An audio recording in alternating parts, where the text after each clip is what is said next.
Based on true story. Teror pocong tanpa ikatan tali kafan. Ini adalah kisah nyata dialami oleh kakak ipar temen gue yang ikut tinggal di rumah istrinya setelah menikah. Desa yang awalnya damai berubah menjadi mencekam setiap malam hari. Kejadian ini sudah cukup lama pada tahun 95. Kepada sumber mohon maaf apabila ada beberapa cerita yang lupa atau terlewat karena faktor usia. Jujur, sebenarnya gue gak mau angkat cerita ini karena pada saat mendengarkan sumber, entah kenapa perasaan menjadi tidak enak. Butuh waktu 3 hari untuk mendengarkan cerita ini karena panjang. Gue dan Mas Ilham pun sama-sama tak kuat ketika bercerita tentang ini. Gue gak bertanggung jawab apabila sosok yang kita bicarakan ini mendatangi kalian. Tapi inilah the real horror story. Enjoy. Semua yang terlibat di cerita ini akan gue sensor. Ingat, sekali lagi, gue gak maksa kalian untuk percaya karena itu hak kalian masing-masing. Pada tanggal 21 Januari 95, hari istimewa untuk Mas Ilham dan calon istrinya. Hari-hari yang mereka tunggu dan harapkan setelah melewati berbagai rintangan. Lalu, pada tanggal 30 Januari 95, Mas Ilham dan istri yang bernama Mbak Kirana berangkat dari Tangerang menuju daerah Ta titik. Sudah menjadi kesepakatan bersama antara mereka apabila setelah menikah, Mbak Kirana ingin tinggal di sebuah desa. Rumah pun sudah mereka dapatkan sebelum hari pernikahan karena Mas Ilham termasuk orang yang berkecukupan, jadi bukan hal yang sulit untuk Mas Ilham membeli rumah baru. Sebulan, 2 bulan, 3 bulan, desa itu tenang. Sampai akhirnya tersiar kabar ada seseorang yang sangat tertutup meninggal dunia secara misterius. Tertutup di sini adalah jarang bersosialisasi dengan warga sekitar. Bertemu di jalan pun hanya sekedar sapa saja. Kita sebut orang itu bernama Bapak Kosim. Beliau berumur 60 tahunan lebih. Tidak banyak yang tahu tentang dia, namun rumor yang berperan di desa itu. Rumor tentang Bapak Kosim yang mempunyai ilmu hitam. Padahal, sampai saat ini, tak ada bukti yang kuat untuk membuktikan kalau Bapak Kosim memang mempunyai ilmu hitam.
terjadi kejadian yang aneh.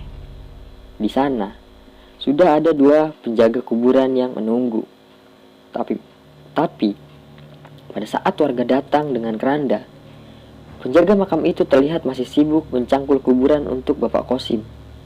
Warga yang melihat hal tersebut bertanya, kenapa masih sibuk bongkar kuburan, padahal sudah dari tadi siang diberitahu. Oh iya, ini not. Bapak Kosim ditemukan meninggal oleh anaknya yang mau jenguk, dan itu jam setengah 9 pagi. Oke, lanjut.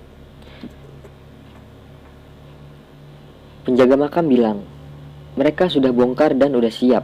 Tapi sekitar jam 3-an, pada saat angin kencang, beberapa tanah yang di atas jatuh ke dalam liang kubur. Ya, mungkin karena terkena hembusan angin yang kencang. Berkali-kali seperti itu. Jadi nggak habis-habis. Cangkul terus. Keranda ditaruh dan ada warga yang ikut bantu bongkar tanahnya. Setelah dirasa cukup, jenazah dimasukkan ke dalam liang kubur. Syukurlah, proses ini berjalan lancar tanpa gangguan. Namun, namanya manusia gak asik kalau gak julid. Kejadian angin kencang dan liang lahat yang sulit dibongkar jadi bahan omongan warga sekitar. Mbak Gayung menyambut teror pocong tanpa ikatan tali kafan pun dimulai.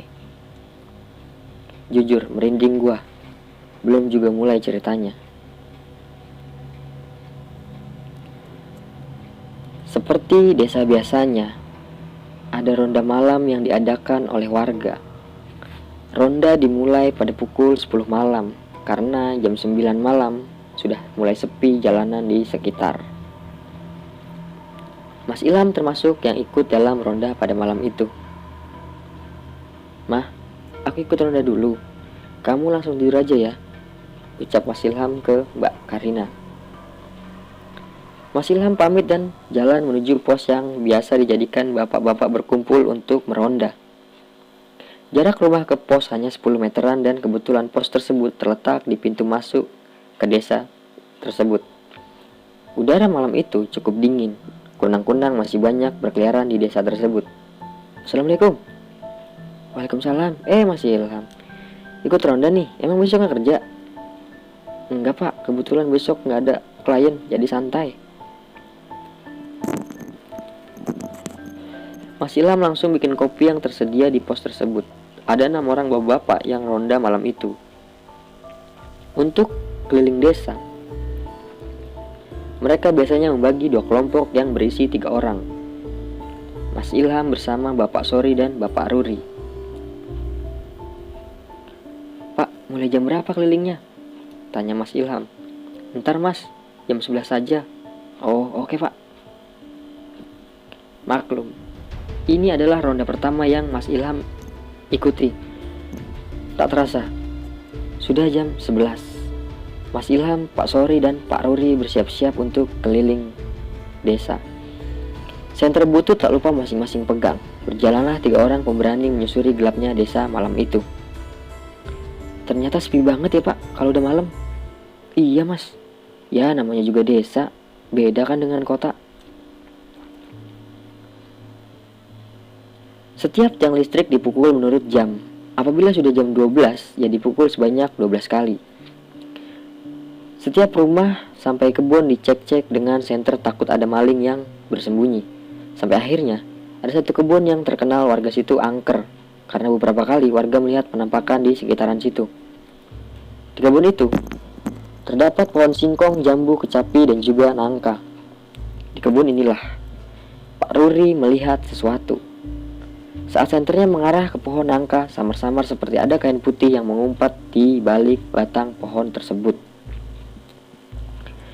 Pak Ruri langsung berhenti jalannya. Saat itu dia belum sadar apa yang dia lihat. Pak, sorry bentar deh. Coba lihat ke sana pak. Orang apa bukan ya? Hah? Mana pak? Ya senter dong pak. Diarahin ke sana. Mas Ilham yang penasaran ikut menggunakan senternya ke arah pohon tersebut. Pak Ruri ini tipe yang pelucu kata Mas Ilham, dan juga terkadang bersikap sembarang. Tiba-tiba, Pak Sori teriak ke arah batang pohon tersebut yang membuat Mas Ilham dan Pak Sori kaget. "Woi, siapa itu? Ngapain ngumpet? Kelihatan tuh bajunya. Keluar cepet," kata Pak Ruri. Pak, jangan sembarang memanggil. Kita kan belum tahu beneran manusia apa bukan itu," kata Mas Ilham. Bagaikan sebuah karma, saat mereka bertiga sedang berdebat, tiba-tiba sosok itu menongolkan setengah badannya dari balik pohon. Mas Ilham yang pertama kali melihat itu langsung beristighfar keras, membuat Pak Sori dan Pak Ruri berhenti berdebat dan melihat ke arah batang pohon tersebut. Sontak saja, mereka berdua langsung kabur, meninggalkan Mas Ilham di situ. Ini adalah pertama kalinya Mas Ilham melihat penampakan. Bukan tak berani, namun hanya kaget dan ikut kabur dengan Pak Sori dan Pak Ruri. "Itu bapak larinya kenceng banget sampai gak kekejar sama saya, Yan," kata Mas Ilham. Gue tanya ke Mas Ilham, gimana bentuk penampakan itu, karena kepo juga. "Gak kayak yang di film-film, Yan. Ini gak diikat atasnya, kebuka gitulah, dan kelihatan tengkorak. Tapi samar sih kelihatnya karena gelap. Cuma matanya merah jelas banget," kata Mas Ilham. Setelah dirasa jauh dari kebun tersebut, mereka bertiga berhenti di sebuah perempatan. Dengan nafas yang hampir habis, mereka duduk di sana untuk memulihkan tenaganya. Ternyata, itu pertama kalinya juga untuk Pak Ruri dan Pak Sori melihat penampakan. Sebelumnya mereka hanya mendengar dan ternyata ikut mengalami juga. "Udah yuk, balik ke pos aja, ngap saya," Pak Ruri mengajak kembali ke pos ronda. Dengan berjalan agak cepat mereka menuju pos desa dan juga tanpa ada pembicaraan sedikit pun di antara mereka. Seperti syok, raut wajah Pak Sori dan Pak Ruri terlihat pucat. Mas Ilham terus berzikir di dalam hati. Dia juga kaget setelah melihat penampakan tadi. "Jangan ada yang bilang ke bapak-bapak lain ya. Takutnya mereka gak mau muter nanti," pinta Pak Sori.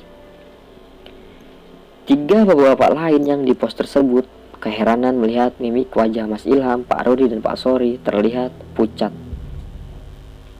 "Kenapa kalian? Kok pucat?" "Hah, gak apa-apa Pak, cuma kedinginan aja," kata Mas Ilham mencoba merahasiakan. Bapak-bapak yang lain percaya saja karena memang mereka belum tahu akan terjadi teror tersebut dan juga belum pernah lihat penampakan pocong itu. Agar tenang dan tak kepikiran, mereka bertiga akhirnya bermain catur agar tidak keingetan terus-menerus.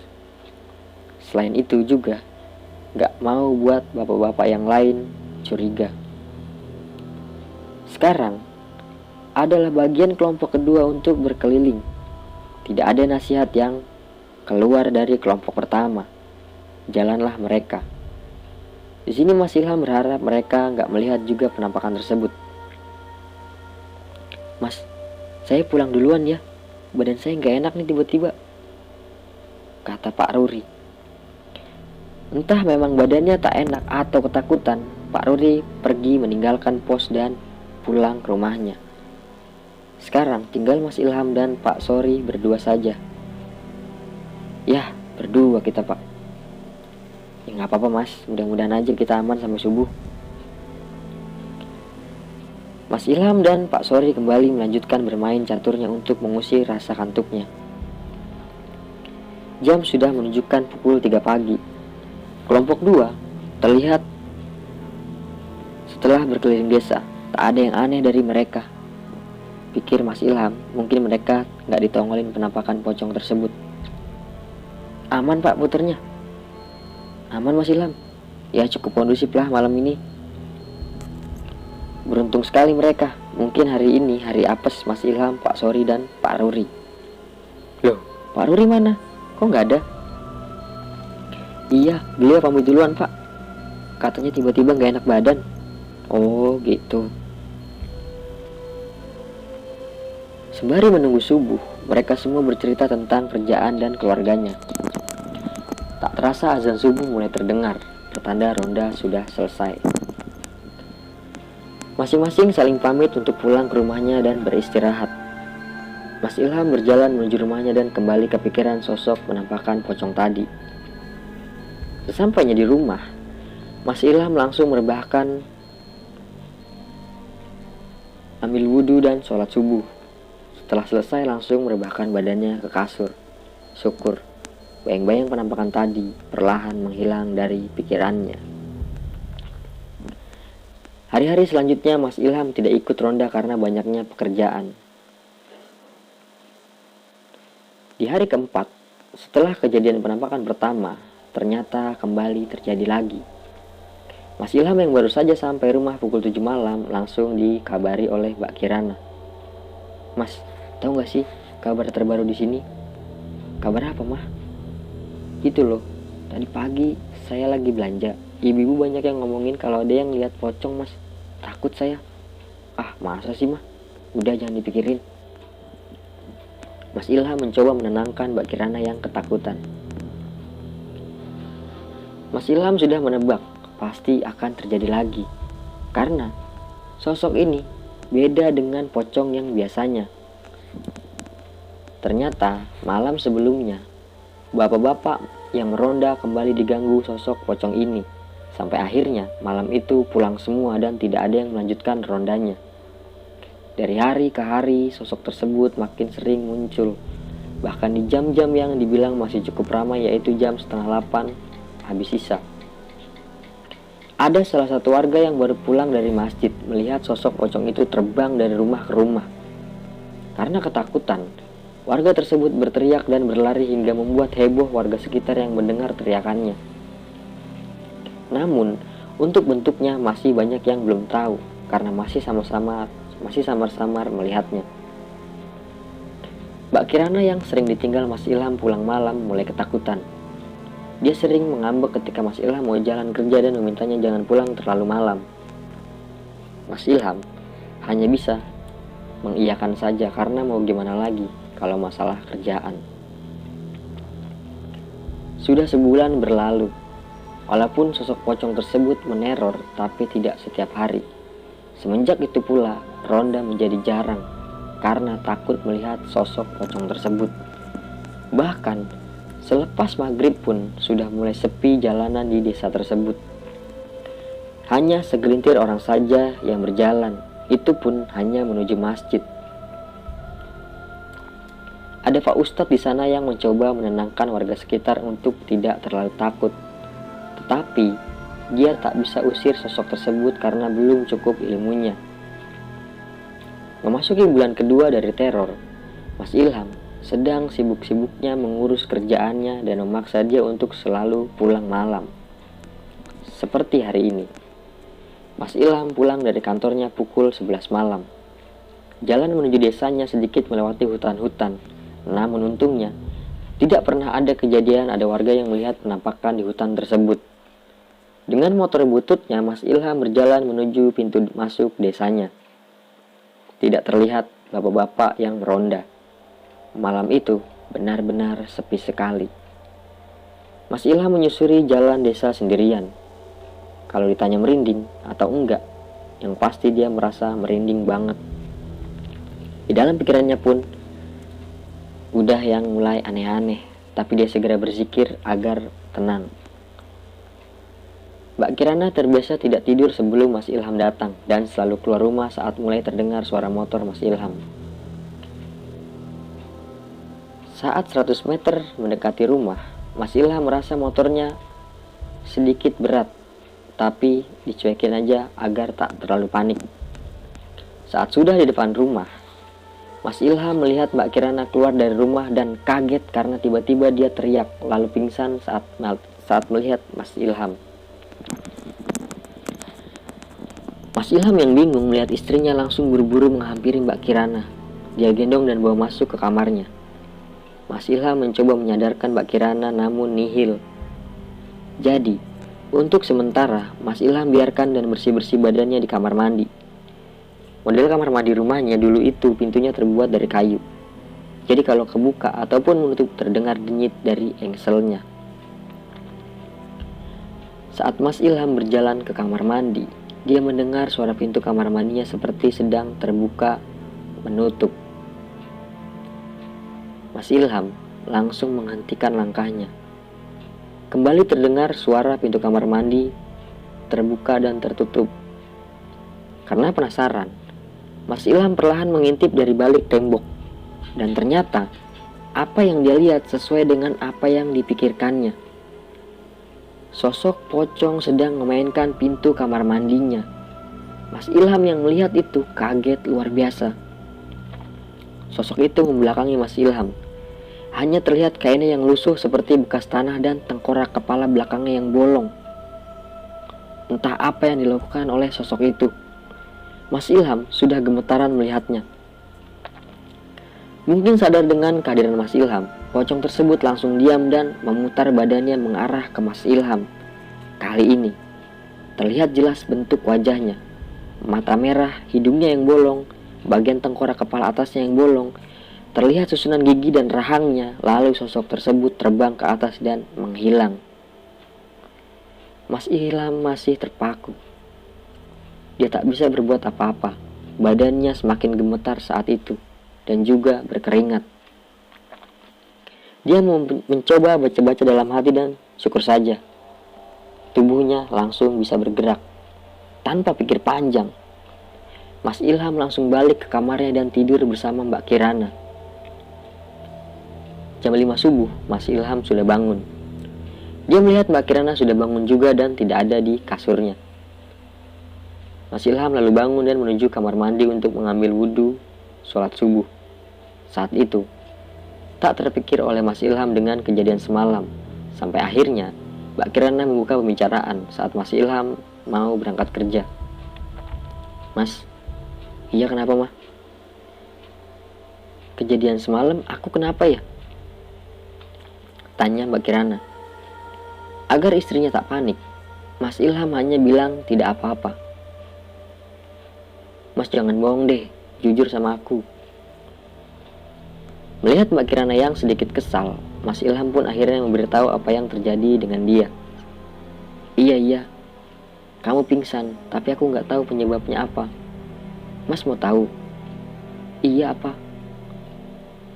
Semalam, pada saat aku keluar dari rumah mau sambut kamu, aku lihat itu pocong ada di belakang jok motor. Dia berdiri dan aku nggak kuat lihatnya mas. Hah? Kamu serius? Iya mas, aku takut banget. Pantas saja, malam itu motornya terasa berat sekali. Ternyata memang ada yang menumpang di belakang. Tak mau pikirkan hal itu, Mas Ilham berangkat ke kantornya. Kamu hati-hati, aku pulang malam lagi. Baca Al-Quran ya abis maghrib. Iya mas, jawab Mbak Kirana. Sepanjang perjalanan yang ada di pikiran Mas Ilham hanya sang istri, bukan sosok pocong itu. Jelas Mas Ilham takut karena mereka hanya tinggal berdua di sana, sementara orang tua mereka masing-masing ada di Tangerang. Tak terasa maghrib mulai tiba. Saat gelap perlahan datang, saat itu juga jantung Mbak Kirana menjadi deg-degan. Dia takut pocong itu kembali masuk ke rumahnya. Selesai sholat maghrib, Mbak Kirana langsung baca Al-Quran hingga menjelang Isya. Lalu kemudian terdengar pintu.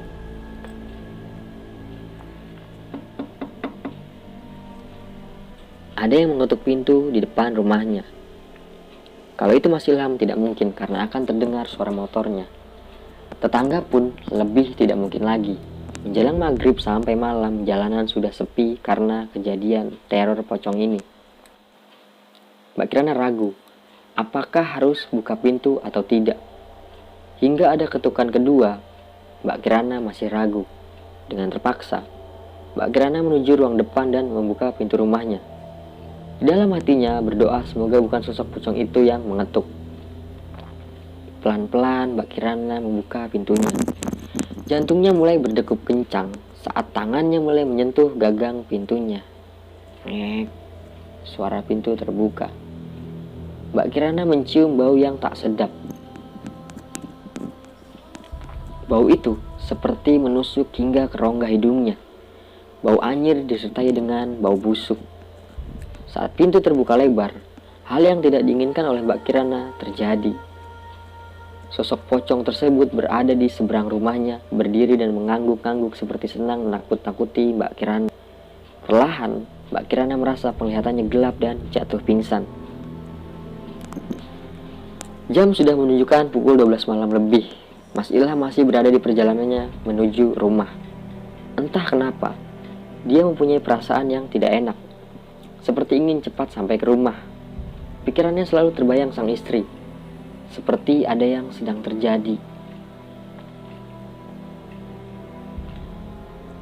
Setengah jam kemudian Mas Ilham sampai di gerbang desa dan dari jauh terlihat kerumunan berada di depan rumahnya. Tanpa pikir panjang, dia tambah kecepatan. Mas Ilham mulai panik. Perasaannya benar kali ini. Dia berharap tidak terjadi apa-apa dengan Mbak Kirana. Setelah memarkirkan motornya, Mas Ilham langsung bergegas masuk ke dalam melewati kerumunan warga yang penasaran ingin tahu apa yang sedang terjadi. Kirana, ya Allah, kamu kenapa? Mas Ilham, tenang ya, Mbak Kirana nggak apa-apa, hanya pingsan saja, ucap salah satu warga. Kok bisa istri saya pingsan, Pak? Kita juga nggak tahu. Ada salah satu warga yang baru pulang sholat isya melihat Mbak Kirana tergeletak di depan pintu rumah. Ya Allah, Kirana, kamu kenapa? Astaga, ucap Mas Ilham. Perasaan Mas Ilham sedikit lega setelah mengetahui istrinya hanya pingsan.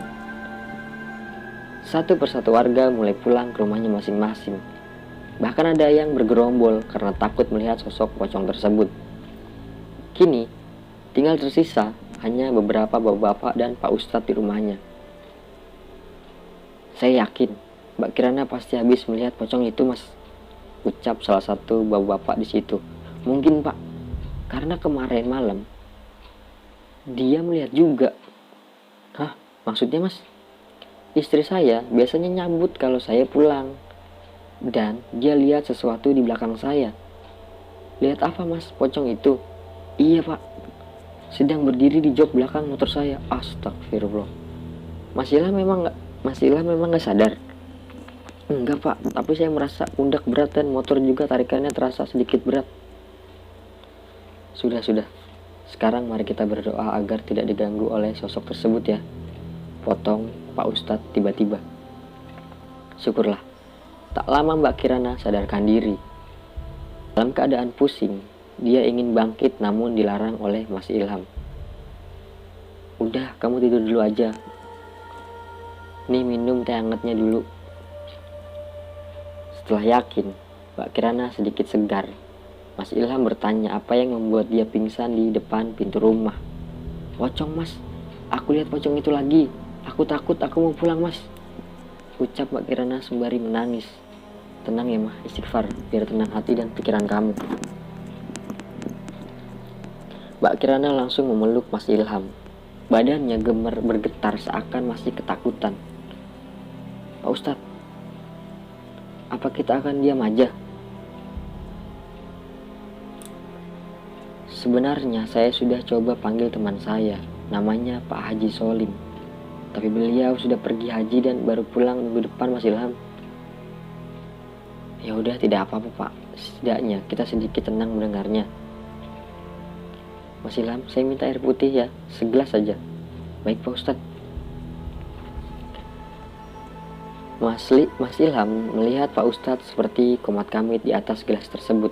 Kata beliau, ini agar Mbak Kirana tidak terbayang-bayang sosok tersebut.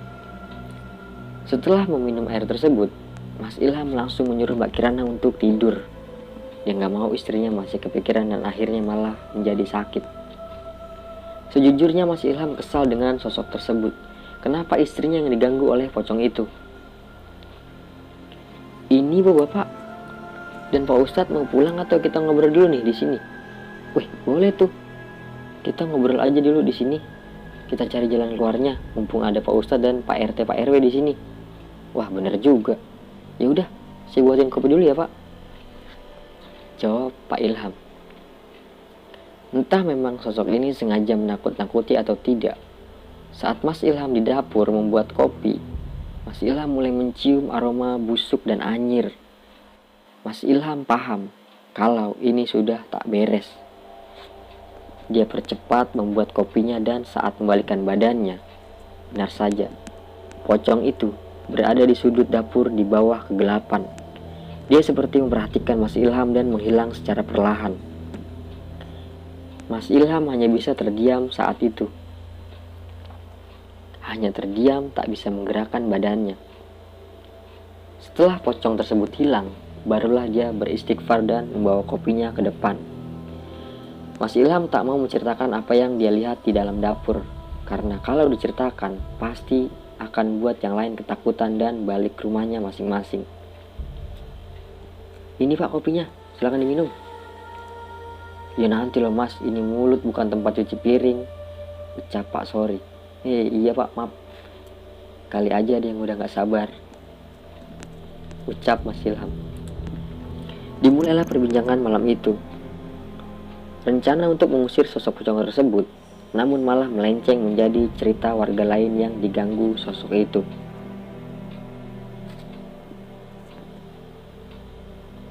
Pak Kirno, sebelah rumah saya juga bisa diganggu. Ini lebih parah dari Mbak Kirana malah, ucap Pak Ruri. Wah, apa tuh Pak? Jadi, pada saat Pak Kirno bangun tengah malam karena kebelet kencing, dia keluar kamar dan pocong itu ada di ruang tamunya.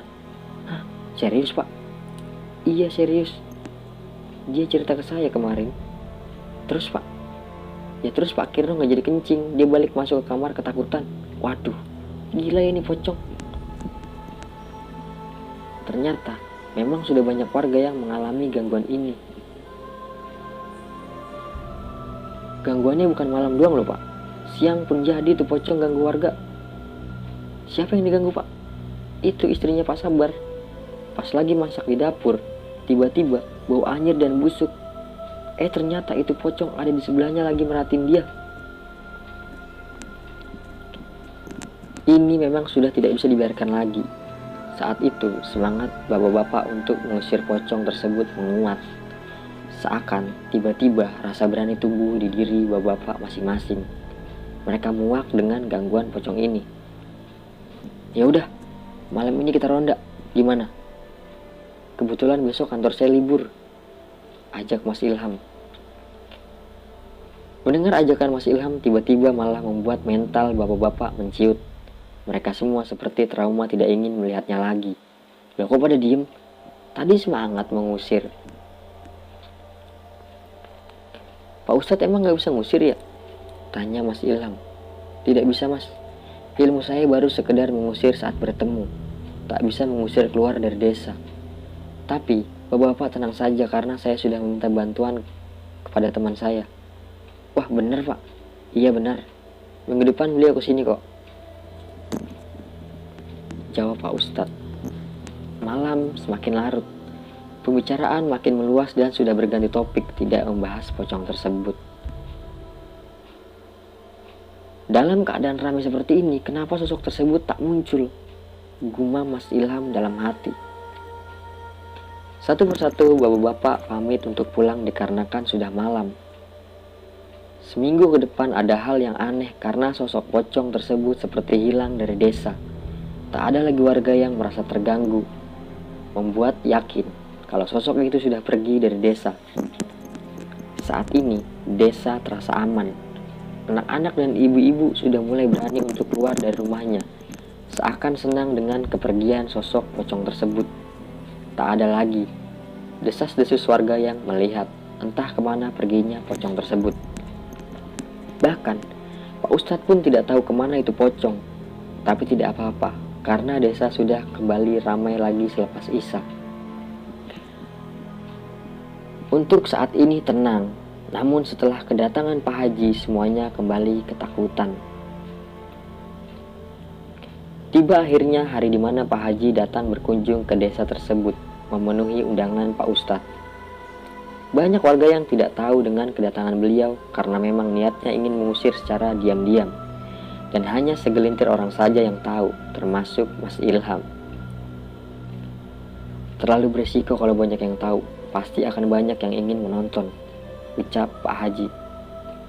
Hari ini, Pak Haji memantau keadaan saja dan memetakan lokasi-lokasi yang memungkinkan pocong tersebut bermukim. Setelah berhasil memetakan, Pak Haji izin untuk pamit pulang untuk menyiapkan segala sesuatunya esok hari. Menurut Pak Haji, sosok ini cukup kuat. Sosok ini juga punya beberapa anak buah yang menjaganya. Sebelum pamit, Pak Haji mengucapkan sebuah pesan yang bisa dibilang cukup mengagetkan. Ini bukan sosok yang sudah lama diam di desa ini, tapi seperti kiriman, ujar Pak Haji. Selepas Pak Haji pulang, Pak Ustadz dan beberapa buah bapak yang hadir tetap di tempat untuk membicarakan masalah ini. Jadi, ini kiriman.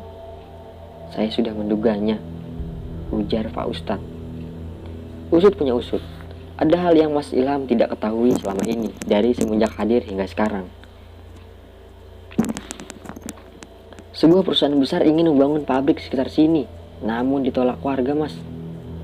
Bisik Pak Ruri ke Mas Ilham. Kok saya baru tahu ya, Pak? Ya sampean kan kerja dari pagi sampai malam, gimana bisa tahu? Lagi pula, mereka nggak datang lagi sebelum Mas Ilham pindah ke sini. Pantas saja Mas Ilham tidak tahu. Diam-diam, perusahaan tersebut seperti tidak menerima atas penolakan warga. Namun ini baru hanya perkiraan sementara. Hal gaib sulit untuk dijadikan bukti dalam kejahatan. Tapi mendengar pesan Pak Haji, membuat bapak-bapak berpikir bahwa perusahaan itu memang biangnya yang mengirim sosok pocong tersebut untuk menakut-nakuti warga agar pindah dari desa ini. Kita tunggu saja penjelasan dari Pak Haji besok, ujar Pak RT. Setelah sepakat untuk menunggu esok, semuanya pamit pulang ke rumahnya masing-masing. Sebagian bapak-bapak terlihat marah mendengar pesan Pak Haji. Walaupun belum pasti perusahaan itulah pelakunya, namun tetap saja mereka geram. Mas Ilham pun berpikir, apakah sampai segitunya mereka melakukan hal itu? Apa yang menyebabkan mereka sangat ingin membangun pabrik di sini? Sudahlah, Mas Ilham tidak ingin seuzon. Namun penasaran dengan jawabannya esok hari. Assalamualaikum. Loh, Mas dari mana? Habis rapat sama bapak-bapak. Ngomongin sosok itu ya, Mas? Enggak. Mah, tolong buatin kopi ya, pinta Mas Ilham ke Mbak Kirana. Sembari menunggu kopi, Mas Ilham duduk di teras depan rumahnya sembari menikmati angin malam yang cukup sejuk. Mas, ini kopinya. Makasih ya, Mah. Kamu mau tidur? Enggak, Mas. Aku mau di sini dulu nemenin Mas. Udah lama kita nggak ngobrol begini, Mas. Iya juga sih. Mudah-mudahan aja besok cepat selesai deh. Mas Ilham keceplosan. Hah? Maksudnya, Mas? Enggak, Mah. Maksud aku cepat selesai kerjaannya biar bisa pulang sore. Oh, kirain apaan. Mas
Mbak Kirana curiga. Ada apa dengan Mas Ilham yang tumben sekali mau bantu-bantu? Alasan tidak kerja pun sebenarnya Mbak Kirana tidak percaya gitu aja. Jujur mas, kamu mau ngapain ke rumah Pak Ustadz? Pasti sosok pocong itu kan? Bukan mah. Aku marah ya sama kamu kalau tidak jujur. Mendengar pernyataan itu, Mas Ilham pun akhirnya mengalah dan jujur ke istrinya. Setelah dijelaskan tujuan Mas Ilham ke rumah Pak Ustadz, Mbak Kirana sedikit kesal karena tidak diberitahu sejak awal. Namun tujuan Mas Ilham itu tidak memberitahu dia adalah supaya istrinya tidak terbayang-bayang lagi sosok pocong itu. Aku ikut. Loh jangan, nanti kamu kenal lagi mah. Aku gak mau ambil resiko. Tapi aku takut di rumah sendirian, jawab Mbak Kirana. Benar juga, dalam kondisi ingin membasmi sosok itu, bisa jadi ada sosok lain yang mengganggu warga. Mas Ilham berpikir keras bagaimana caranya agar sang istri tidak ikut namun tetap aman. Kamu di rumah Pak Rudi aja ya mah? Di sana sama istrinya sampai aku pulang. Ya ampun mas, ya udah deh. Untung saja Mas Ilham mempunyai istri yang penurut. Waktu sudah menunjukkan pukul 15.30 atau setengah 4 sore. Mas Ilham terlihat bersiap-siap untuk ke rumah Pak Ustadz. Ini akan jadi malam yang sangat panjang. Akan ada kebenaran yang terungkap. Semoga malam ini semuanya akan berakhir. Setelah mengantar istrinya ke rumah Pak Ruri, Mas Ilham langsung menuju ke rumah Pak Ustadz. Dan sesampainya di sana, ternyata sudah ada beberapa bapak-bapak yang hadir. Jelas saja, mereka semua penasaran ingin tahu siapa pelakunya. Mas Ilham, masuk mas. Iya Pak Ustadz, ramai sekali. Gak ada yang mau mutualan apa? Jam berapa Pak Haji datang Pak? Sebentar lagi mas, mungkin jam 5 beliau sudah sampai, jawab Pak Ustadz. Tak lama berselang, Pak Haji datang. Dia bersama seseorang yang terlihat masih cukup muda. Ternyata dia adalah orang yang tubuhnya akan dijadikan media komunikasi dengan sosok pocong tersebut. Sudah siap bapak-bapak semuanya? Siap Pak. Seperti ingin berperang, bukan tanpa alasan, bapak-bapak tersebut ingin ikut. Mumpung ada Pak Haji, jadi ada sedikit keberanian dalam diri mereka masing-masing. Gelap perlahan datang. Lampu-lampu di desa satu persatu menyala seakan menyambut kedatangan sosok pocong tersebut. Banyak warga yang keluar rumahnya untuk bermain selepas Isya. Mereka tak tahu bahwa di tempat lain ada yang sedang berusaha membuat desa itu kembali damai. Sebuah ruang berukuran sedang dipersiapkan oleh Pak Ustadz. Anak muda yang dijadikan media komunikasi sudah duduk di antara bapak-bapak dan Pak Haji. Tak butuh lama untuk Pak Haji mendatangkan sosok pocong ini. Tanda-tanda sosok itu datang adalah adanya angin cukup kencang dari luar. Perlahan, tangan pemuda itu menekuk di perutnya. Matanya melotot dan tanpa berkedip sedikit pun. Sosok pocong itu bergumam dan menoleh ke kanan lalu ke kiri. Tiba-tiba, dia bangun dan berdiri tegak. Melihat hal itu, Pak Haji meminta bapak-bapak yang lain untuk menjaganya agar tak kabur. Dan dengan sigap yang lain ikut berdiri juga. Mas Ilham sudah mulai merasakan bulu kuduknya merinding.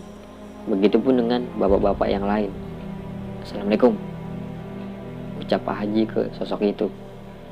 Ternyata tidak dijawab oleh sosok itu. Pertanda ini adalah sosok kafir. Dari auranya pun sangat kuat dan negatif. Ini bukanlah sosok yang sembarangan. Siapa namamu? Kembali sosok itu tak menjawab. Sepertinya Pak Haji harus bermain agak keras agar sosok ini bisa bekerja sama untuk menjawab pertanyaan yang diajukan.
sosok itu marah dengan Pak Haji.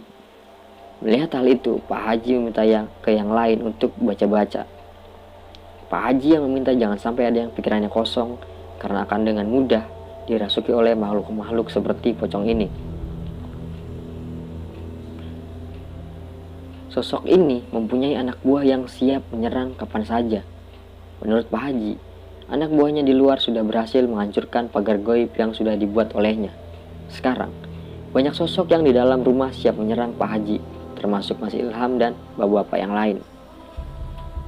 Sepertinya, ada beberapa bapak-bapak yang tidak menuruti nasihat Pak Haji karena ada 2 orang bapak-bapak yang mengalami kesurupan.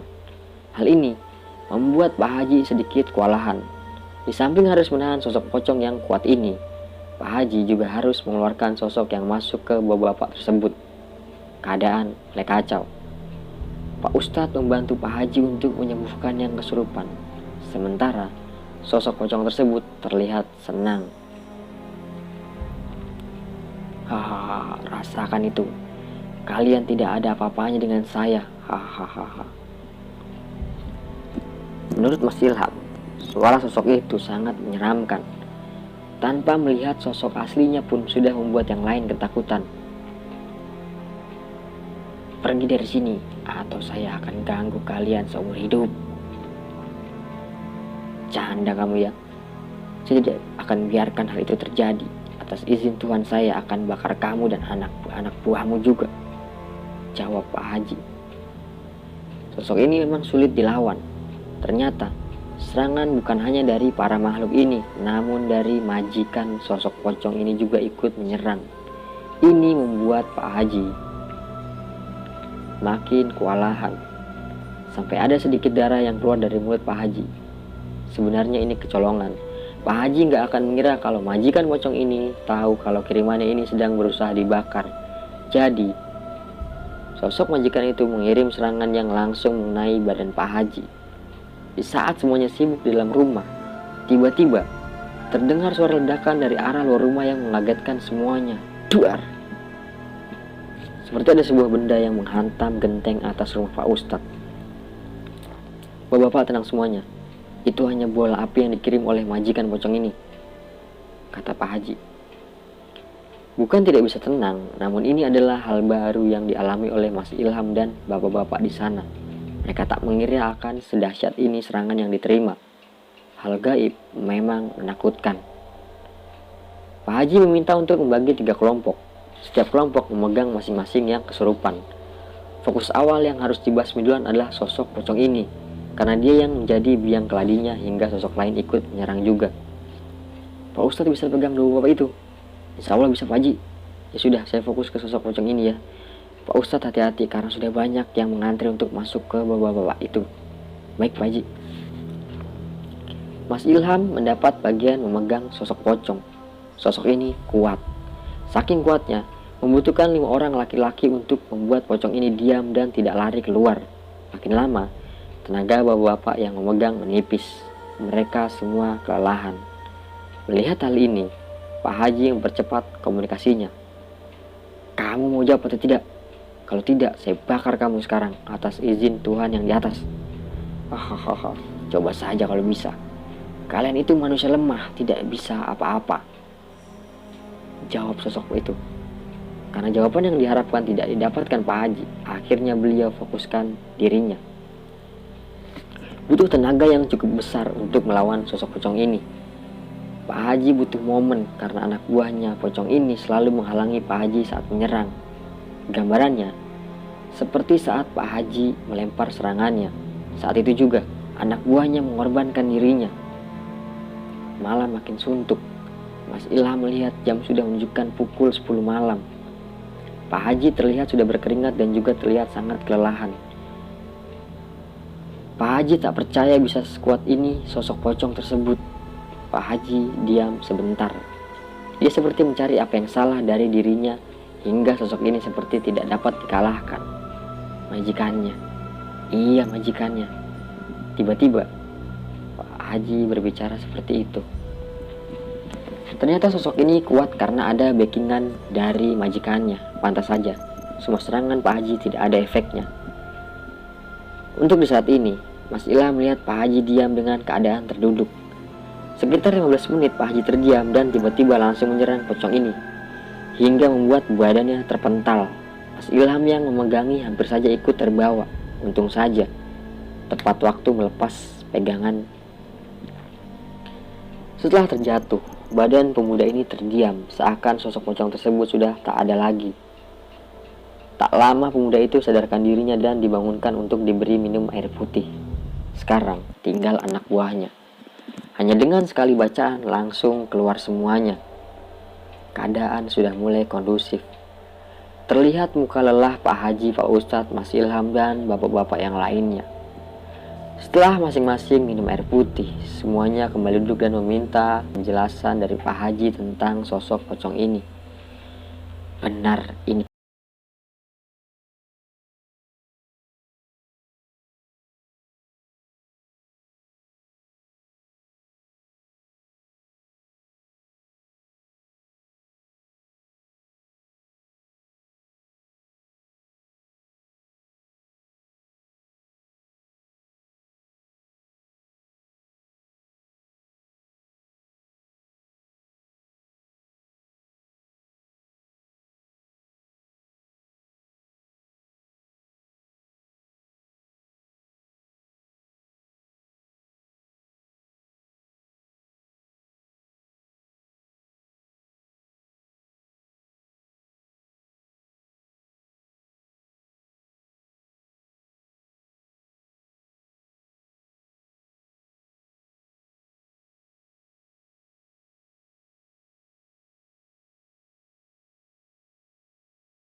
buatnya mereka kalau melihat kita yang berani akan kalah juga. Setelah puas dengan penjelasan Pak Haji, satu persatu mulai pamit untuk pulang. Mas Ilham melihat jam dan ternyata sudah menunjukkan pukul setengah 12 malam. Mas Ilham teringat istrinya yang menumpang di rumah Pak Ruri. Pak Haji, Pak Ustadz, dan bapak-bapak, saya izin pamit duluan. Karena sudah cukup malam dan harus menjemput istri saya, Pak. Oh iya, silakan. Terima kasih sudah membantu ya Mas Ilham. Hati-hati di jalan. Baik, Pak. Assalamualaikum. Waalaikumsalam. Sepanjang perjalanan, pikiran Mas Ilham sudah lega kembali. Tidak ada beban pikiran yang belakangan ini ditakutinya akibat teror dari pocong tersebut. Namun, dimanapun kita berada, makhluk itu pasti ada. Jumlah mereka mengalahkan jumlah manusia di bumi ini. Pada akhirnya, tak ada lagi teror dari pocong tersebut. Kalaupun ada warga yang melihat penampakan, itu hanya sebatas ketidaksengajaan saja. Cukup sekian cerita dari teror si pocong ini. Sebenarnya, masih banyak kejadian-kejadian yang terjadi selama teror tersebut. Seperti salah satu warga yang melihat sosok pocong tersebut terbang di atas kepalanya saat sedang berjalan kaki. Lalu, ada yang melihat berdiri di atas genteng salah satu rumah warga. Ada juga yang melihat sedang berdiri di pinggir jalan, hingga membuat yang melihat pingsan.